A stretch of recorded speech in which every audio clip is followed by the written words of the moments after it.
Here we are, guys. Today is Wednesday, August 20th. We're on Nasdaq. Let's get started right away and begin with a daily chart. On the daily level, we can clearly see this fair value gap short.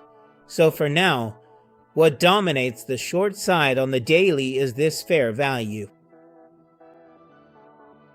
We have another small fair value at this level, but we need to wait for today's candle to close to see if it gets reversed or not. So for now, we're not going to mark it.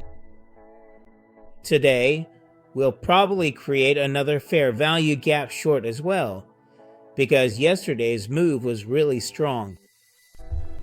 Let's also mark the weekly liquidity above this level on the weekly chart, okay? The liquidity below, which was targeted on Monday, has been taken because it was here, okay? So as we've seen, the market has left a lot of things out there to be taken, but we're basically mitigating this entire long move, okay? Now let's move to a 4-hour chart, which is a bit more interesting, and we can already see several things. So, the first thing we're going to look at is that here too, we had a 4-hour fair value gap, which is roughly the same as the daily fair value gap. I'll only mark the daily fair value gap because it has a higher time frame, and that's what interests me the most. And then we can also see that, for now, we have an inverter gap at this 4-hour level, so let's mark that. Inverter gap 4H, and then we have a lot of other things. First of all, we have liquidity at this level. Then we have a BPR at this other level, okay? Let's go ahead and mark that. BPR at 4H. And then we also have a long fair value gap at this level, which we'll mark as well.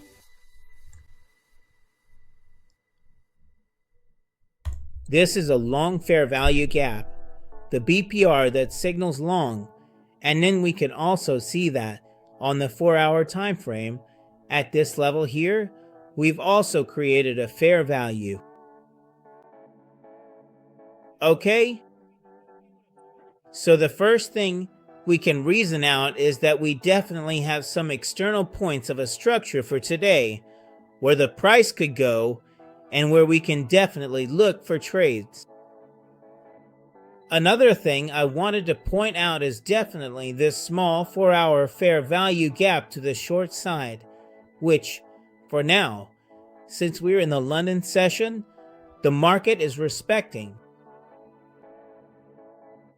What does that mean? It means that as long as we don't break through it, we're short. And once it's broken, we could try to target these other areas here, okay? So for now, our reference structures are these two external ones. Now let's move to the 1-hour time frame. Let's go ahead and erase this stuff here. On the 1-hour chart, we can also take a look. Obviously, when it comes to the 1-hour and 15-minute time frames, we'll be evaluating a smaller portion of the chart, which makes sense. Let's take a look at this 1-hour fair value gap at this level that the market touched. We saw a strong reaction at the 4-hour fair value gap, but it wasn't mitigated perfectly. We could go back up there, yes, it's possible, but for now, the reaction, guys, was really strong. You can see it very clearly. Let's lower the time frame. Let's lower the time frame. Let's go to 15 minutes. We had an inverter gap at this level on the 15-minute chart that still needs to be mitigated. Actually, no, it's an inverter. So an inverter on the 15-minute chart. So the short that started could reach this level. So if you already entered partially at this level, that's absolutely fine. because it could return to the range for accumulation, possibly for a continuation short during the day. We can also see how the price went to grab our Asian session, okay? Our Asian session low had already been taken, so as you saw, the market tends to grab the outside of an Asian range. It doesn't happen all the time, but often it goes for the opposite side afterwards. So from the low we go to the high, or from the high we go to the low. Now guys, later I'll show you the option zones. First, we're going to understand this. I've marked almost everything. I'm not missing anything. So we have this 4-hour fair value gap at this level. Let's mark and look at the trades, leaving out the option zones. So as far as the London session and early afternoon are concerned, what are the options? The possible trades that could have been taken? So going long on the euro in the market is hard to catch, okay? It only gave one entry when it touched midnight to go and take it. We reversed this 15-minute fair value gap. My analysis for the morning was to look for a short at this level. Logically, to target this liquidity that we left out and the mitigation of this BPR. We're talking about a move of around 160 points, so more than excellent. Or if this fair value gap had been left out, which now, at this point, we've already mitigated, so this option is a bit less valid.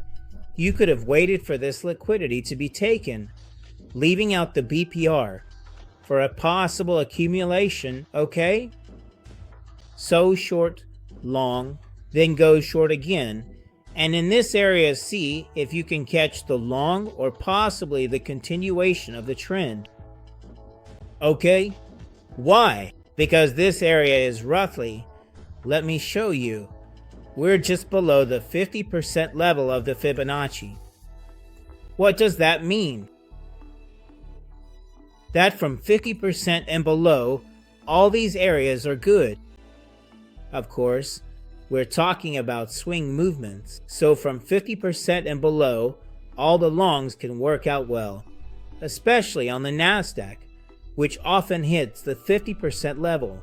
But we still go ahead and mark our Oki zone at this level because it's very important, since we never really know what price might do. So going back to our 5-minute chart, as you can see, the price might stop to mitigate our BPR, but it could also just keep going down, right? So in my opinion, for now, the shorts are stronger. I wouldn't look for longs except in these areas here, okay? I wouldn't look for longs except in these areas here, or maybe, eventually we'll see later if we have any confluences for those other zones as well. The short from this level looks really good, okay? Because we have a 4-hour mitigation. Finding a 1-minute entry on a 4-hour fair value gap is tough, guys, okay? The candle started an hour and a half ago, so there's still more than 2 hours left for it to give us some entries or to show us what it wants to do. Why is the 4-hour close important?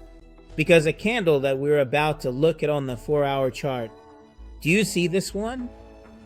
It closed above this fair value, okay? That would absolutely tell me we're going long. Unless there's an engulfing pattern. It could happen, but we're not going to consider an engulfing here, since you can't really expect a 4-hour engulfing pattern logically.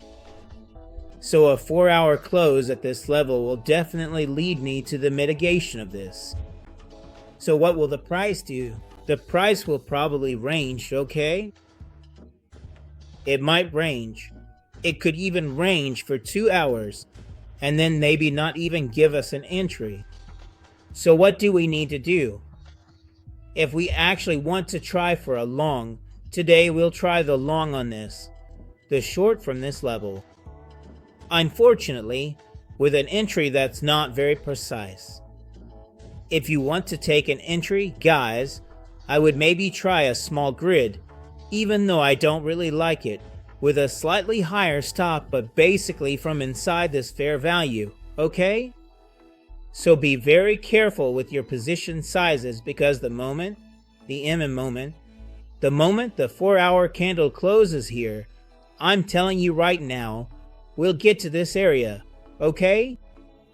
So the market will probably try to accumulate here, since we're talking about a 4-hour chart. It'll likely build up in this area, and then, if it starts trending, because we have a lot of signals pointing to a short, they could kick off the move. So I recommend that if you enter, do it with a small position size, with a wide stop, and once the move starts, you can increase your size, even though that means getting a worse entry.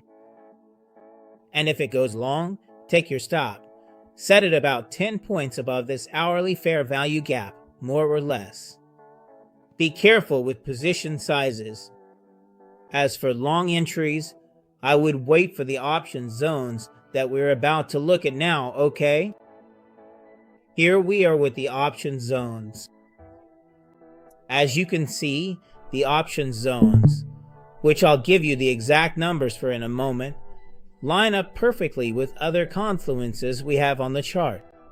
We definitely have the put one at this level, which is excellent, really excellent, where we have the 4-hour BPR, the 4-hour fair value gap, potentially to get a long reaction. On the other hand, we also have this one, which is a really good option zone. Why? Because once this 4-hour fair value gap is broken, for sure, guys, as I explained earlier, the market will tend to go and target this 4-hour fair value gap, okay? So let's quickly recap the trades to take, which in my opinion are the best ones. I won't tell you the entries, meaning I've already explained to you about entering at this grid level. Anyway, the first entry in my opinion, which I think is excellent, is the continuation short at this level, where we close almost everything and maybe keep a small runner for the second option zone, okay? The second trade, I would avoid the long, okay? I wouldn't take it, but instead I would wait for the price to reach this area to catch a nice retracement in the option zone. The second and third trades were going to make our trades on option zones. So I would take a long from this level or possibly in the option zone 2, also known as 0 DT. Remember that, to catch a little long from this side. So, as a long-term trade, I would go for the short at this level here, guys.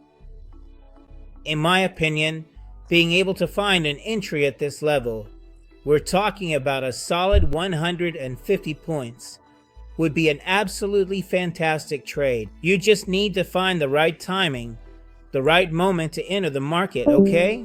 So what does that mean?